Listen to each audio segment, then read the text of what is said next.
Zdravím vás, volám sa Jakub Igas a som fyzioterapeut.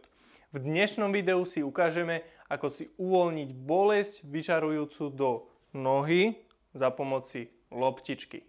Keďže bolesť vyžarujúca do nohy je spôsobená podráždením nervu, ktorý prechádza po zadnej strane stehna cez sedacie svalstvo, tak s loptičkou si uvoľníme práve toto sedacie svalstvo a hneď po takejto jednoduchej masáži budete cítiť rozdiel a zmiernenie bolesti. Takže na túto masáž budeme potrebovať loptičku bez nejakých pichliačov.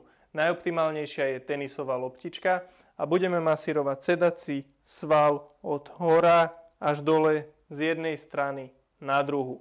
Loptičku si dajte na vrchnú časť sedacieho svalu a prechádzame zo strany na stranu.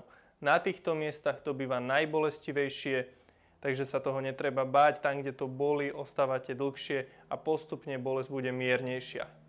Keď cítite, že bolesť pod loptičkou je miernejšia, prejdete do strednej časti sedacieho svalu, čiže loptičku dáme nižšie.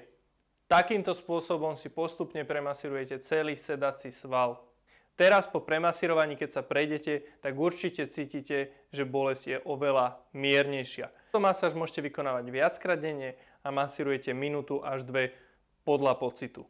Ak vás problémy s vyžarujúcou bolesťou do nohy trápia už dlho, kliknite na odkaz v popise videa, kde sa naučíte viacero cvikov na odstránenie bolesti vyžarujúcej do nohy. Ak sa vám video páčilo, dajte like a zdieľajte ho a v komentári označte niekoho, komu by toto video naozaj pomohlo.